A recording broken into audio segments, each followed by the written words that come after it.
For decades, space was a graveyard of expensive single-use hardware. Rockets would launch once, their valuable stages burning up in the atmosphere or sinking to the bottom of the ocean. It was an incredibly wasteful and slow way to explore the cosmos. But at a small, dusty site in South Texas called Starbase, the rules of physics are being rewritten.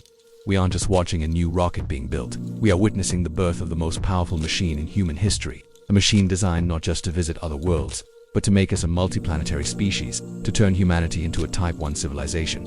But how on earth does a 120-meter steel tower catch a falling skyscraper from the sky? And why did Elon Musk, in a move that seemed utterly counterintuitive, decide to remove landing legs entirely from the design? This isn't just about building a bigger rocket, it's a fundamental shift in the philosophy of space travel. Today, we're diving deep into the architecture of Starship, uncovering the engineering genius behind its design, and revealing the secret plan to colonize the stars. This is the story of how humanity plans to leap from its cradle. In traditional rocketry, weight is the absolute enemy. Every single kilogram matters. Every gram of extra structure, wiring, or fuel is a gram of precious cargo you can't take to orbit, to the moon, or to Mars. For decades, engineers have shaved off grams here and there, fighting a constant battle against gravity. That's why SpaceX made one of the boldest, most audacious moves in the history of aerospace engineering. They deleted the landing legs. Think about that for a second. Every rocket that has ever landed has needed legs. It's rocketry 101, but SpaceX's solution is something straight out of a sci-fi movie. A gigantic launch tower equipped with massive arms. These chopstick arms are designed to reach out and literally catch the returning super heavy booster as it descends from the sky. By doing this, SpaceX saves a massive amount of weight on the booster itself. No heavy, complex landing gear is needed. But it's not just about saving weight, it's about speed. The ultimate goal is the hour turnaround. Imagine a commercial airplane landing at an airport. It docks at a gate, refuels, gets a quick check, and is ready for its next flight in about an hour. That's the vision for Starship. Mechazilla doesn't just catch the booster, it places it right back onto the launch mount, ready for immediate refueling and another launch. This completely changes the economics of spaceflight. For the first time in human history, a rocket is being designed and treated like a reusable commercial airplane, not a disposable piece of hardware. To understand where we are going with Starship, we have to look back at the landings that changed everything. These weren't just tests, they were paradigm shifts that proved the impossible was, in fact, possible. It all started in 2015. After several heart-stopping attempts, the first Falcon 9 boosters successfully landed back on Earth. In that moment, the dream of reusability became a reality. The industry was forever changed. Then, in 2018, came a moment that looked like it was pulled directly from a Hollywood blockbuster.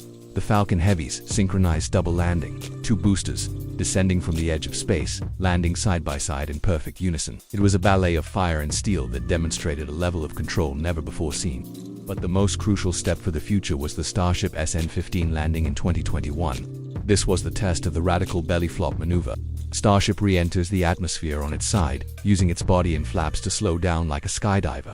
Then, in the final seconds, it flips upright and fires its engines for a soft landing. After a series of spectacular explosions with earlier prototypes, SN-15 nailed it. It proved the physics worked. That one successful landing, born from a series of explosive failures, paved the way for the orbital flights we see today and the future catches by Mechazilla. So why go through all this trouble? Why build such a complex and powerful machine? The answer is bigger than just going to Mars. SpaceX isn't just building rockets, they are designing our species' ascent to the rank of demigods. This sounds like hyperbole, but it's rooted in a concept called the Kardashev Scale. A Type 1 civilization is a species that can harness and control all the energy available on its home planet. A Type 2 can control the energy of its star, and a Type 3, its entire galaxy.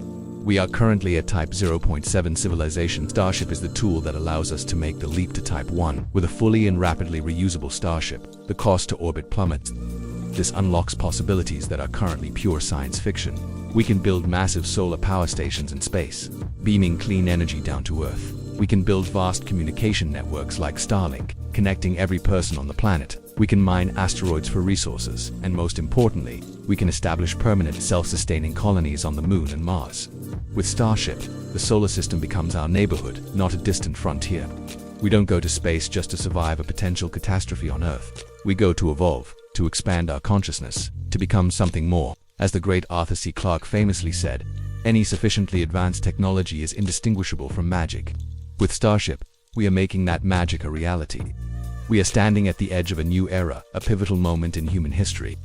The silhouette of Starship against the Texas sunset is not just a picture of a rocket. It's a symbol of our collective ambition, a beacon of a future where our potential is limited only by our imagination. The question is no longer if we will reach Mars, but when. The engineering challenges are immense, but the will to overcome them is even greater. So, I have a question for you. If you were offered a one-way ticket, would you board a Starship to the Red Planet, knowing you might be among the first to build a new branch of human civilization, but there might be no turning back? Let me know your thoughts in the comments below. If you want to stay updated on the incredible engineering and the grand vision behind this multiplanetary future, make sure to subscribe and hit that bell icon so you don't miss our next deep dive. The future is happening now, right before our eyes. Thank you for watching.